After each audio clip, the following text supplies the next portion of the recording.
A very warm welcome to all. Today, I, Ria Khanna, a legal intern under Lexis and Company, am here to explain my topic, Shaira Bano versus Union of India, AIR 2017 case analysis, also known as the Triple Talaq case. The date of judgment for this particular case is 22nd August 2017, and the uh, Uh, the judgment was headed by Justice Jagdish Singh Khekar, Justice S. Abdul Nazir, Justice Rohinton Fali Nariman, Justice Uday Lalit, and Justice K. M. Joseph. On 22 August 2017, the Supreme Court took a landmark decision on the constitutional validity of Talaq-e-Biddat, popularly known as the Triple Talaq, which is one of the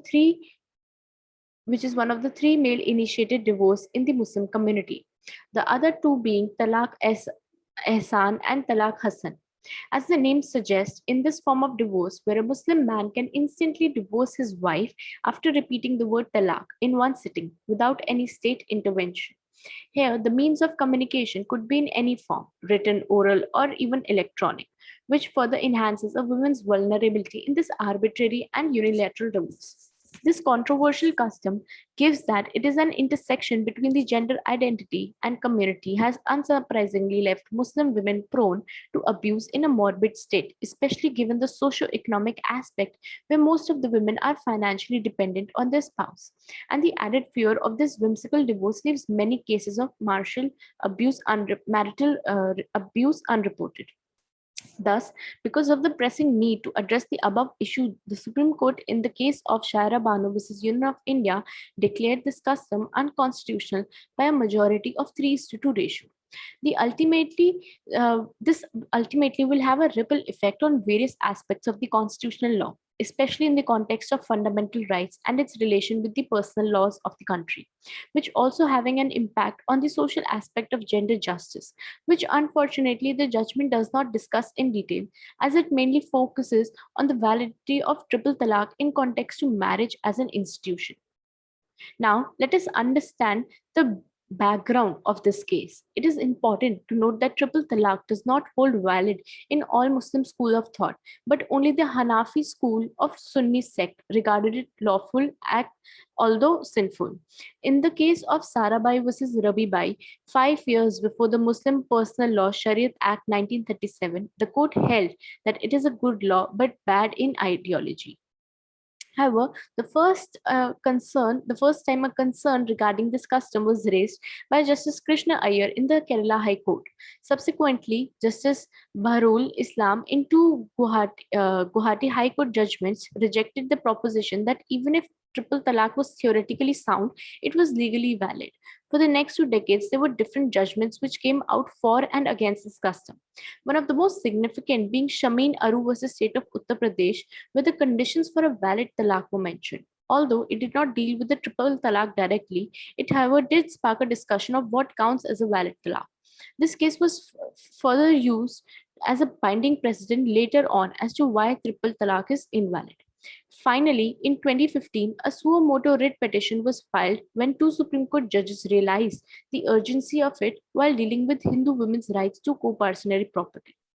As far as key legislation goes, like any other community, Muslims also have a personal law, specifically Section 2 of Muslim Personal Law, Sharia Act 1937, which states that, I quote, provision of personal law, marriage, dissolution of marriage, including talaq, are applicable to the adjudications of cases, unquote. Now, let's understand the verdict of the court. What is interesting about this case is that the five-judge bench gave three different line of opinions. Former Chief Justice Jagdish Singh Khekar delivered the minority opinion for himself, and Justice S. Abdul Nazir, the majority judges, Justice Rohinton Fali Nariman and Justice Uday Lalit delivered their view together, and Justice K. M. Joseph took an entirely different approach, but landed with the same decision. Hence, the ratio of 3:2. Now, let us analyze this judgment. Personal law and constitutional law. On the face of it, the court's decision was the right one to take, but the approaches adopted by the majority judges seem to differ, which gives rise to the debate on how to look at a personal law in a secular country like India. It raises the question, at what point is it acceptable for the judges to take decisions on the constitutionality of an uncodified practice like triple talaq? Justice Khekar does not look at it from the aspect of Muslim law, but sees it completely from the point of view of the constitution and if it can be held valid under the same. To which Justice Khekar replies on the similar lines of opposition's argument that personal law was not a state enacted law and only state enacted law can be subjected to the fundamental rights. However, the major flaw which can be seen in the following argument is that how a practice, even though not codified under personal law, is authorized and enacted by the state, not be under the scope of law of the sovereign.